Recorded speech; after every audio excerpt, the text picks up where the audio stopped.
It was nasty, it was uncultured for a few people to hide under the cloak of partisan politics, to be spewing gibberish and nonsense about the dead, and then also using that as a platform to be threatening others, including the president. Hi guys, it's Fante on Ghana TV. Do like, share, and subscribe. So guys, Professor Gyampo descended on Fante comedy today.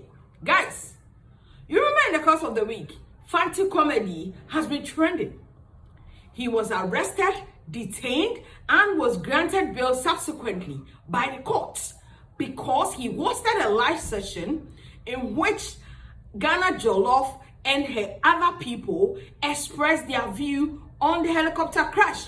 And they said what they said in a video I will attach in this video. Guys, they said what they said and people have been reacting to it. It was the same video that caused the people of Ghana and NPP TikTokers to drag the hell out of Ejakwabna. Guys, have a listen. TV Ejakwabna was bla about so. Ejakwabna me person me catch no say we need chance in kama what bodam. Listen. Interestingly, Professor Gyampo took a swipe at these TikTokers for expressing their opinion about the helicopter crash. Guys, Professor Gyampo called them all sort of names. And in Professor Gyampo's point of view, Fante comedy and the other TikTokers do not deserve to be in the society. They need to be banished. The political party in which they belong to, in this case NPP, should dissociate themselves from them and sack them from the party. Guys, apart from a few, one or two social media un-Ghanaian, uncultured comments about the incident, and I'm happy that the security agencies have taken those people on. Look, no nation develops without its culture. Okay? No nation develops without its culture. Sure. Culture is the sum totality of a people's way of life. It includes the way they speak, the language they speak, the dress they wear, the food they eat. That is why, look at all the cultures that have developed, all the countries that have developed. If you go to England, they have the way they dress, they have the language they speak, they have the food they eat. If you tell them to eschew or abandon these things, it means you are telling them that they cannot develop. True. Okay? Our culture also has its own dictates. Okay? Our culture teaches us to respect the memory of the dead. That's why when you go to funeral and tributes or biographies are written, they are written in a certain way. Even though the person may be even a bad person, there are certain things you don't say about the dead. So it was unguarded. This is Professor Gyampo talking about morality in our society. He is condemning every action and inaction of these TikTokers. Then the people of Ghana like, where is this one coming from? Where is this moral police coming from? Like, is this not the aggressive Kissɛr?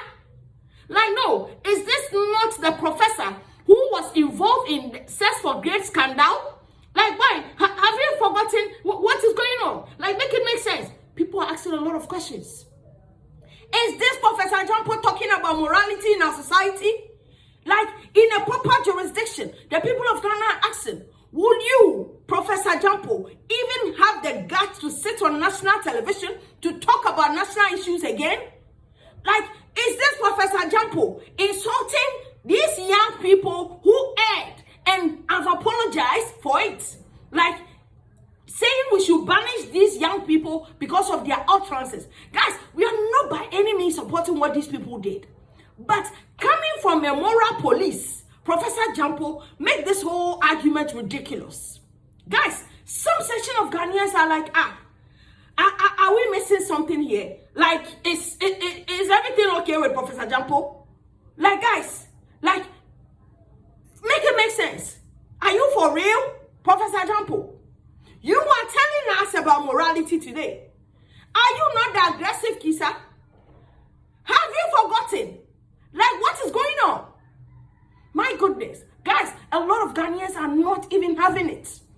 To top it all, Professor Gyampo is saying that these people do not deserve to be a part of any society at all because they do not behave like humans. Oh, okay. Guys, let me know. Does Professor Gyampo has the moral right to even condemn this behavior in the first place? Like, if we talk about morality, is he good enough to talk about some of these matters? Like, you can condemn whatever they did, but to top it all by saying that we should ban them from our society, I find that very interesting. And in fact, I share in the same view of most of the commentators in this particular video. This part of what on Ghana SM TV. Do like, share, and subscribe. Gracias. It was nasty. It was uncultured for a few people to hide under the cloak of partisan politics, to be spewing gibberish and nonsense about the dead, and then also using that as a platform to be threatening others, including the president. They are not Ghanaians. And they are people, in my view, they are not worthy to live among society. If you have people like this, people have died, and the whole nation is grieving. And then you go out to say that we'll even kill more, including the president. They are not worthy to live in society. Elsewhere, in traditional times, they would have been banished. That is who we are. And you are not getting people because you are, well, let me just say that generally, you see, under partisan politics, people have different interests. And so you cannot control everything. But I'm expecting political leaders to come and dissociate themselves from some of these comments. Okay, to create, they've done that. Yes. No. Yeah. Have they done that? Yes. No, so you see, they disassociate, okay, well, disassociate and reprimand. And reprimand. Okay, disassociate and reprimand, because these are not, you see, these people, they are not even fit to be members of any political party. Yeah. They are not fit to live in society. Yeah. They are not fit to be members or supporters of political parties. They are a monumental embarrassment to the nation. And I'm saying, in traditional times, they would have been banished. Okay, democracy must protect itself. There is freedom of speech, but freedom of speech is not licentious for nonsensical talks, especially when all of us are grieving as a nation. That is not freedom of speech.